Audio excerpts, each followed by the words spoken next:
在我出生的时候呢，我们这边都是好像很乡下，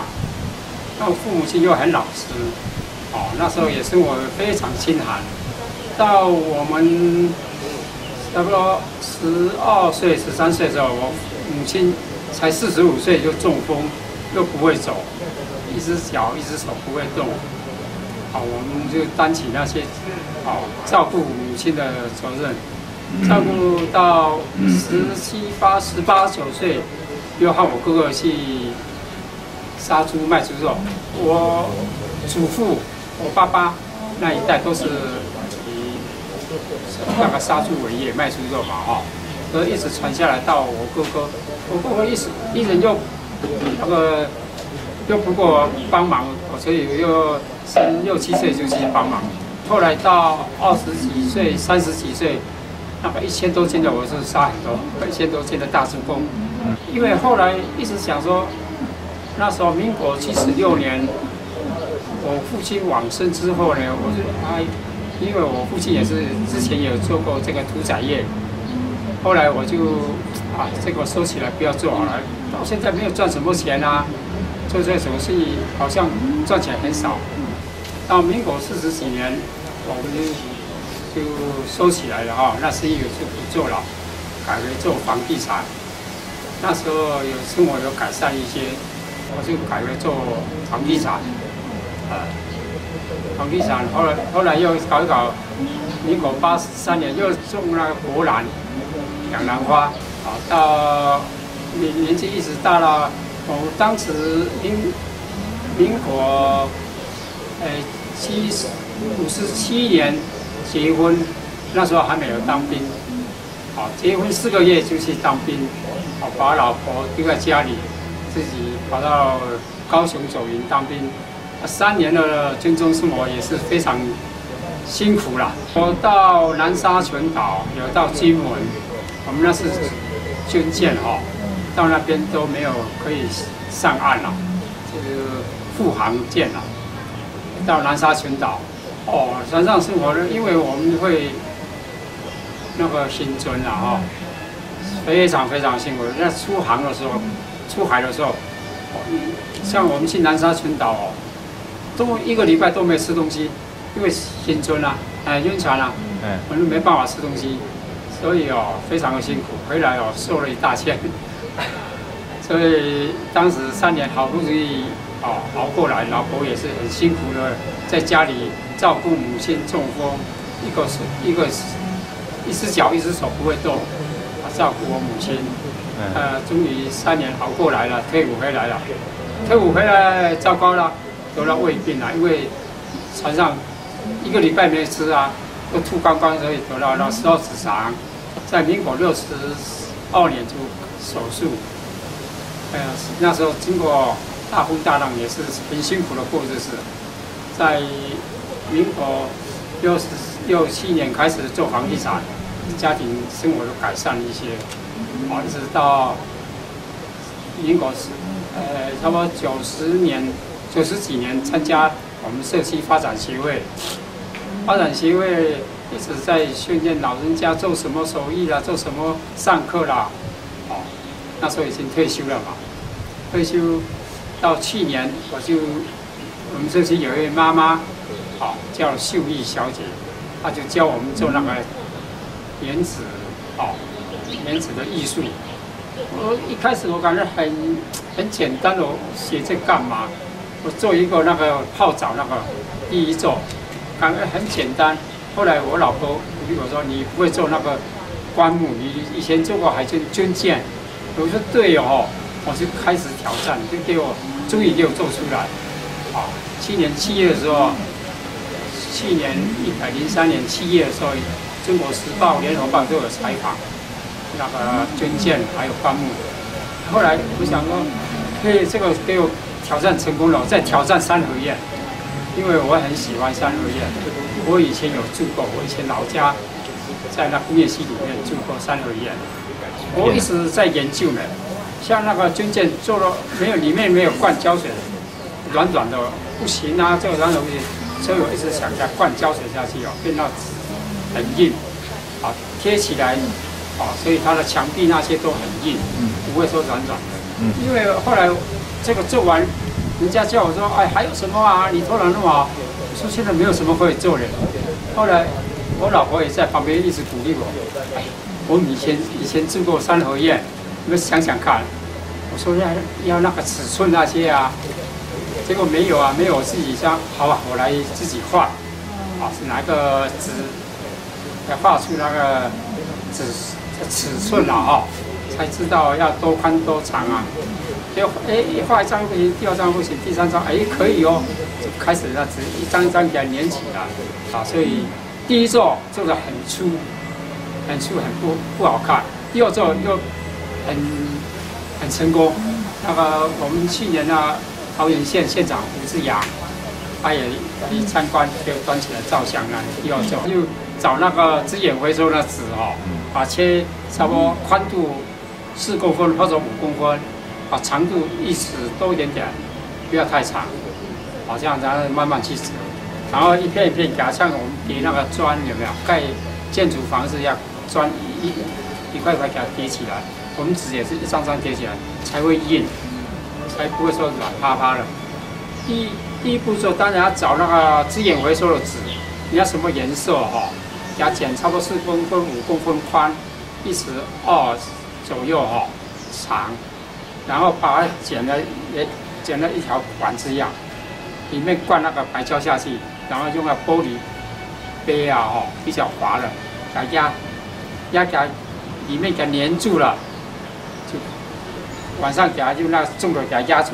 不要给它抛起来，然后先折好了，弄了一大堆了然后一张张我们的图画好了，一张张给它慢慢一直粘，尺寸量好了剪掉粘下去，慢慢一直做，一直考虑一直想要怎么做。我们到晚上就像我儿子做那个塑胶地砖有没有？它一瓶都是那么厚，60公分宽度给它压下去，一瓶它一包里面有1瓶嘛。我们做那么高的时候，晚上休息的时候给它压好了，到第二天它干了就硬了，第二天又开始做到晚上要休息了，低的我们就给它平了，有时候有一些会太高点，压下去，第二天哇就斜掉了，又干了，所以要慢慢给它刀子美工刀给它切开来，扶正给它撑着，不要给它继续斜的，要慢慢不要给它斜，应当它这个有的时候越干它会飘起来，所以慢慢给它压给它干了，它硬下去它就会跑掉了。本来有人叫我挑战101啦，我说还有我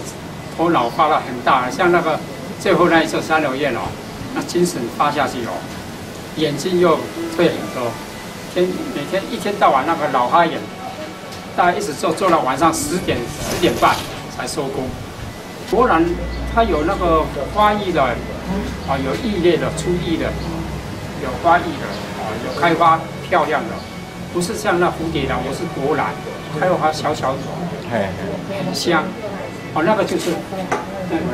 那个就是国兰，不是蝴蝶兰啦，卡多利亚那不是那种的花，我们的开花小朵那国兰，它有在很抢市的时候上市的那个新品种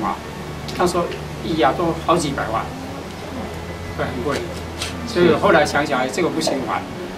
我就又收起来就不还了，就砸了1000多万。你在哪一年开始？83年开始养国兰，到民国97年、96年我就收起来了，收起来不养了，就后来就参加这个协会，他的老人家天天搞一些欢笑给他老人家快乐啦。因为我有一些主持的，也有一些主持的在那个节目里面我常常主持的。带动啦他们跳健康操这些啦，教他们太极拳啦，所以我每天早上就打太极拳，白天就协会里面有课我们就去上，还有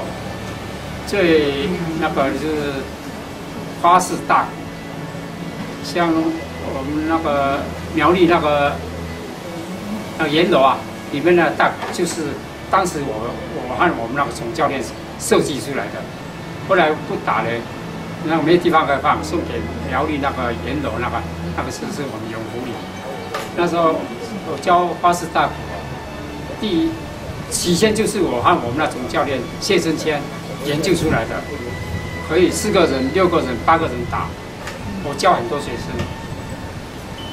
我常常给人家老人家讲啊，我们不要什么，哎呀，早上不起来运动，一定要起来运动，走一走也好，尤其打太极拳对你的身体非常好。因为我自己以前年轻的时候，像虽然我是做屠宰业，身体很衰瘦，比你瘦还瘦，当时我年轻很瘦嘞，天天生病。像我民国62年去那福特6号上班，到民国63年年底出来，1年2个多月，请假请4个多月，因为我天天生病嘛，不是感冒就是肺阳是手术，所以1年2个月请假请4个多月。民国63年底的时候，我们科长来说：“廖先生，你保不住哦。”你做事是这样子的我在你工厂做事是这样的，但是你这次保不住你每次都第1名。我说什么第1名？我也没有拿过奖品，也没有拿过奖状，有什么第1名？你请假第1名大家笑得要命。我说我知道了，不要给我保了他要给我保住嘛，不要给我裁员嘛我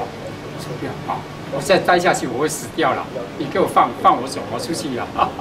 所以就那些63年才也出来，我就在外面在搞一些工作啦，生意来做。有6个小孩，3男3女。现在目前讲实在话，教育都还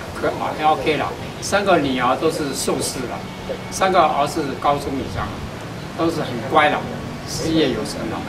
所以现在年纪大了，就办些社区的老人家啦，办些活动啦，或者带动他们给他快乐啦。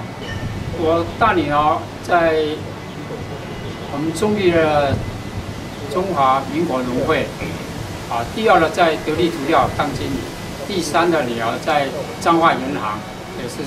做了哪多到我忘记了大儿子做4年装潢，第2儿子也4年装潢，第3儿子就开机车行，修理机车啦、保养机车这些。